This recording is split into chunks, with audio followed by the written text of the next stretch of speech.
नमस्कार, मी अश्विनी शेतीपर्वमध्ये आपलं स्वागत। तर आज आपण पाहणार आहोत आता जो उशिरा येणारा पाऊस आहे त्या उशिरा होणाऱ्या पावसामुळे आंतरपीक पद्धती जर केली तर त्याचा तुम्हाला कशा प्रकारे फायदा होऊ शकतो, किंवा जर आहे ते पाणी उपलब्ध तुम्हाला होतंय तर त्या पाण्यामध्ये तुम्ही दोन पिकं कशी चांगल्या प्रकारे काढू शकता, उत्पादनात आणि तुमचं बचत पण होईल।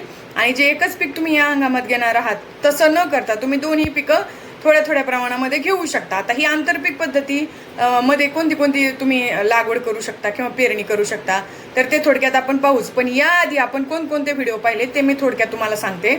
याआधी आपण पाहिले की सबसॉइलर नांगरणी एकदा वर्षातून का करावी ते आपण पाहिलं। का करावी याची कारणं आहेत काही, ती तुम्ही आपल्या व्हिडिओमध्ये जाऊन चेक करू शकता। त्याचबरोबर बीज प्रक्रियेचे फायदे, त्याचबरोबर आपण पाहिलं जैविक बीज प्रक्रिया म्हणजे काय हे आपण पाहिलं।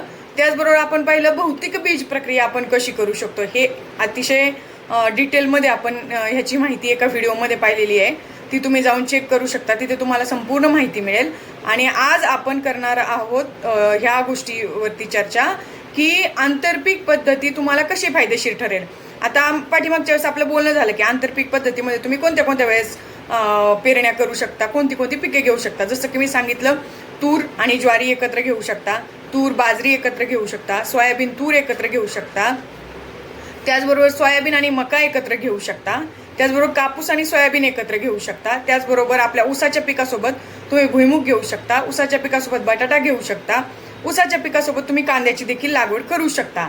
तर ही झाली आंतरपीक कशी। आता ही ऑलरेडी तुम्हाला माहितीच आहे की आंतरपीक तुम्ही ही घेताच ऊसासोबत, पण यावर्षी मी तुम्हाला म्हणजे सांगेल की तुम्ही हे पिकं यावर्षी थोडं लक्ष द्या, कारण तुमचा खर्चही कमी होईल आणि जो पाणी उपलब्ध होणार आहे त्या पाणी उपलब्धतेनुसार तुम्ही एक एक पाणी देऊन याचं चांगल्या प्रकारे उत्पादन काढू शकता। आता कशी पेरणी करायची ते सांगते।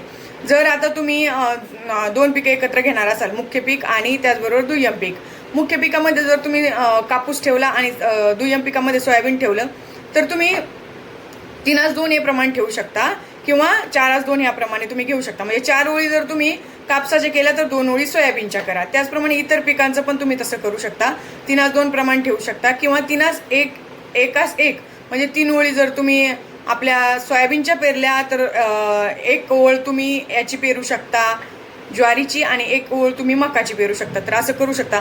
याने फायदा काय होईल, जे पाणी उपलब्ध होणार आहे ते पाणी तुम्हाला उपलब्ध होणार आहे त्याच्यात तुम्ही पिकही निघेल तुमचं चांगलं, त्याचबरोबर कीड आणि रोगांचं जे प्रादुर्भाव आहे पिकावर तो प्रादुर्भावही कमी होईल। कारण जी ज्वारी बाजरी आणि ही जी पिकं आहे मका, तर या पिकांवर आळीचं प्रमाण कमी असतं, किंबहुना हे आपण पक्षी थांबे म्हणून पण उपयोग करू शकतो। म्हणजे काय होतं, जे पक्षी आहे ते याच्यावरती येऊन बसतात आणि आळ्या वेचून खातात। त्याचबरोबर कडधान्यामुळे काय होतं, नत्राचं स्थिरीकरण होतं। म्हणजे कडधान्याच्या ज्या गाठी असतात मुळाला, त्या गाठीमध्ये नत्र स्थिरीकरणासाठी खूप चांगला तुम्हाला उपयोग होईल।